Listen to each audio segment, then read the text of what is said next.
La Fontaine et Compagnie, c'est un centre de formation et d'accompagnement professionnel basé sur les grands auteurs de la littérature française. Notre objectif avec La Fontaine et Compagnie, c'est de mettre les humanités au pluriel au cœur des entreprises. Aujourd'hui, La Fontaine et Compagnie, c'est d'abord une newsletter qui vient chaque semaine décortiquer un texte de la littérature française, à commencer par les Fables de La Fontaine dont nous fêtons les 400 ans cette année en 2021. Des Fables de La Fontaine, mais aussi des extraits de Molière, de La Bruyère, tous ces auteurs emblématiques de la littérature française. Et nous construisons une lecture business. Une lecture business, qu'est-ce que c'est? C'est aller chercher dans ces textes d'il y a quelques siècles toute la matière, tous les enseignements qui peuvent nous inspirer au quotidien dans l'entreprise aujourd'hui. Il ne s'agit pas d'aller chercher une interprétation théorique, intellectuelle du texte, mais bien plutôt de faire entrer en résonance notre propre parcours en tant qu'individu, en tant que personne, avec ce que nous propose l'auteur, l'écrivain à la base.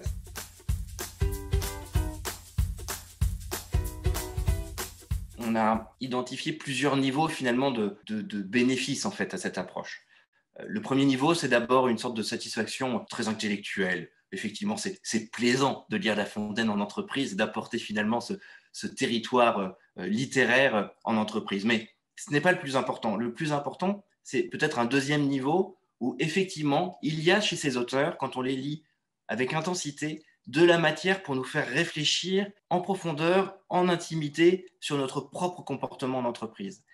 Et donc, on arrive à un troisième niveau qui est un niveau d'extrême concentration et dont on a découvert qu'en fait, il s'apparentait à un niveau d'hypnose, de yoga, de méditation. Et donc, ce travail sur les textes permet de cultiver une sorte de bien-être intégral, à la fois par la pensée, mais aussi dans le corps. Et enfin, il y a un quatrième niveau qui est parce qu'on a justement ce niveau de concentration très élevé, ça permet de débloquer, de décliquer un certain nombre de choses. Pour donner un exemple très concret, nous travaillons la fable de Le loup devenu berger de La Fontaine. Alors, c'est une fable assez amusante, assez courte, où un loup qui a faim se dit ce serait bien plus simple si je pouvais me rapprocher du troupeau de brebis en me déguisant en berger.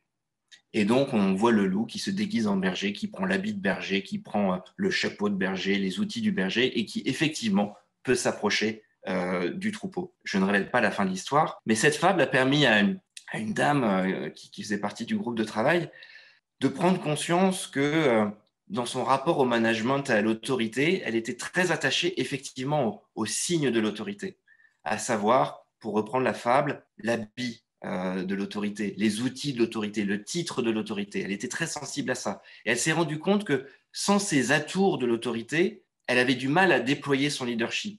Et La Fontaine pourtant décrit les éléments du leadership de manière très concrète ensuite dans la fable, qui sont un niveau de conscience élevé, avoir conscience des choses, avoir conscience des personnes, qui sont par exemple avoir une équipe qui soit éveillée, qui soit engagée, et pour finir, avoir une parole crédible. Ce sont les éléments très concrets que donne La Fontaine comme les attributs du vrai manager. Et elle s'est rendue compte qu'elle n'avait finalement, cette personne n'avait pas besoin d'avoir le titre, le bureau isolé, les atours de l'autorité pour déployer justement ce haut niveau de conscience, cette parole crédible et cet engagement avec l'équipe. Et ça l'a débloqué, ça lui a donné tout un champ de liberté pour pouvoir exprimer sa propre identité de leadership dans l'entreprise, simplement en relisant la fable et en se plongeant dedans concrètement. Voilà, typiquement, un exemple de, le mot est peut-être un peu fort, mais de métamorphose qu'on a pu observer grâce à la méthode La Fontaine et compagnie.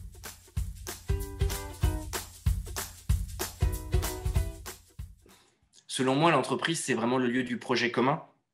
C'est le lieu où des hommes et des femmes se réunissent pour mener à bien une mission commune, qu'ils se choisissent. Et on sait que dans le monde de plus en plus stressant, de plus en plus contraint, de plus en plus volatile, parfois ces organisations perdent un peu de leur humanité. Or, ce que permet La Fontaine et compagnie, par cette intimité avec les textes, c'est justement que chacun conserve et construise son identité management, construise qui il est dans l'organisation.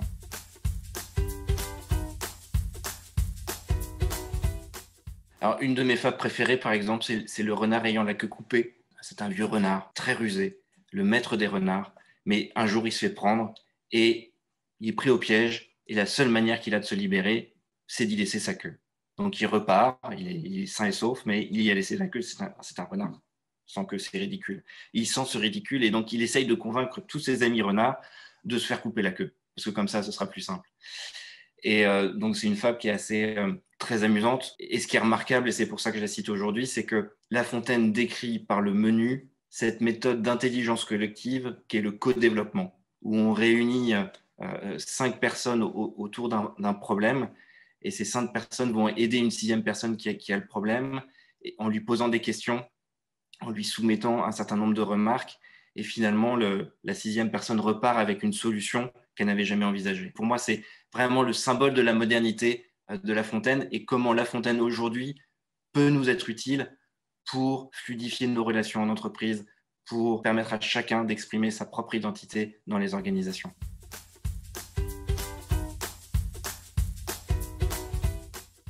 La Fontaine et compagnie, c'est une nouvelle méthode de coaching fondée sur les grands textes de la littérature française. Si vous êtes en individuel, surtout plongez-vous dans la newsletter, inscrivez-vous à la newsletter, plongez-vous dans les podcasts qui vous donneront déjà beaucoup de ressources pour vous permettre de rentrer en intimité avec les textes. Si vous êtes DRH, manager, responsable d'une équipe, surtout n'hésitez pas à nous contacter. Nous sommes en mesure de construire des parcours ad hoc qui répondront à votre problématique de management, toujours en utilisant les grands textes de la littérature française.